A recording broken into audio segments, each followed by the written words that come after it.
വിശുദ്ധ പൗലോസ് എഫേസ്യർക്കെഴുതിയ ലേഖനം 5-ാം അധ്യായം. ദൈവത്തെ അനുകരിക്കുക. വത്സല മക്കളെപ്പോലെ നിങ്ങൾ ദൈവത്തെ അനുകരിക്കുന്നവരായിരിക്കുവിൻ. ക്രിസ്തു നിങ്ങളെ സ്നേഹിച്ചതുപോലെ നിങ്ങളും സ്നേഹത്തിൽ ജീവിക്കുവിൻ.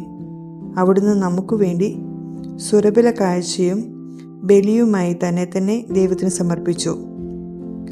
നിങ്ങളുടെ ഇടയിൽ വ്യഭിചാരത്തിൻ്റെയും യാതൊരുവിധ അശുദ്ധിയുടെയും അത്യാഗ്രഹത്തിൻ്റെയും പേരുപോലും കേൾക്കരുത്. അങ്ങനെ വിശുദ്ധർക്ക് യോഗ്യമായ രീതിയിൽ വർത്തിക്കുവിൻ. മ്ലേച്ഛതയും വ്യർത്ഥഭാഷണവും ചാബല്യവും നമുക്ക് യോജിച്ചതല്ല. പകരം കൃതജ്ഞതാസ്തോത്രമാണ് ഉചിതം.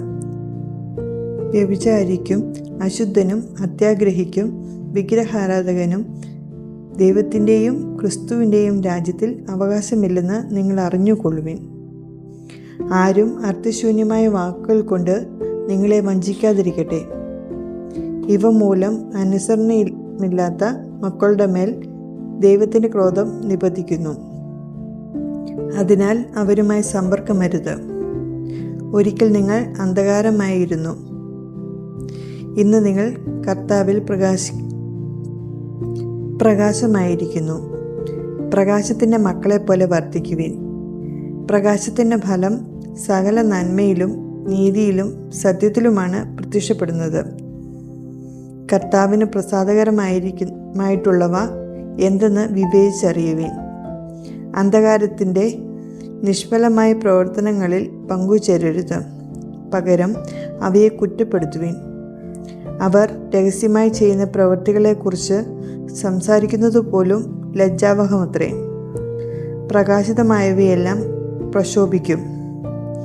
ഇങ്ങനെ പ്രശോഭിക്കുന്നതെല്ലാം പ്രകാശമാണ്. അതുകൊണ്ടാണ് ഇപ്രകാരം പറയപ്പെട്ടിരിക്കുന്നത്: ഉറങ്ങുന്നവനെ ഉണരുക, മരിച്ചവരിൽ നിന്ന് എഴുന്നേൽക്കുക, ക്രിസ്തു നിന്റെ മേൽ പ്രകാശിക്കും. അതിനാൽ നിങ്ങൾ അവിവേകികളെപ്പോലെയാകാതെ വിവേകികളെപ്പോലെ ജീവിക്കാൻ ശ്രദ്ധിക്കുവിൻ. ഇപ്പോൾ തിന്മയുടെ ദിനങ്ങളാണ്.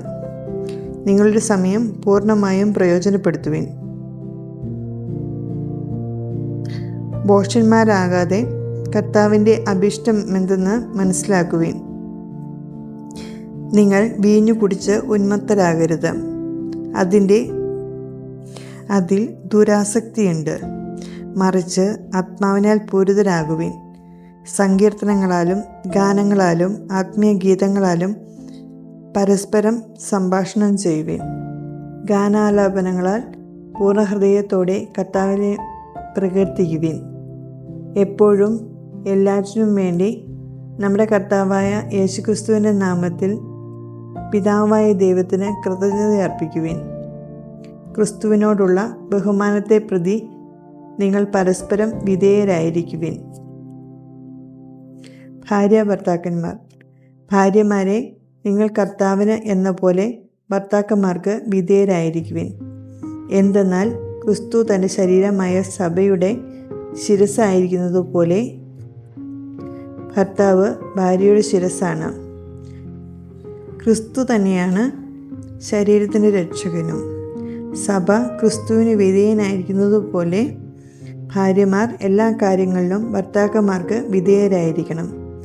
ഭർത്താക്കന്മാരെ, ക്രിസ്തു സഭയെ സ്നേഹിക്കുകയും അവളെ വിസ്തീരിക്കുവാൻ വേണ്ടി തന്നെ സമർപ്പിക്കുകയും ചെയ്തതുപോലെ നിങ്ങൾ ഭാര്യമാരെ സ്നേഹിക്കണം. അവൻ സഭയെ വിസ്തീരിക്കുന്നതിന് ജലം കൊണ്ട് കഴുകി വചനത്താൽ വെണ്മയുള്ളവനാക്കി. ഇത് അവളെ കറയോ ചുളിവോ മറ്റു കുറവുകളോ ഇല്ലാത്ത മഹത്വപൂർണ്ണമായി തനിക്ക് തന്നെ പ്രതിഷ്ഠിക്കുന്നതിനും അവൾ കളങ്കരഹിതയും പരിശുദ്ധിയുമായിരിക്കുന്നതിനും വേണ്ടിയാണ്.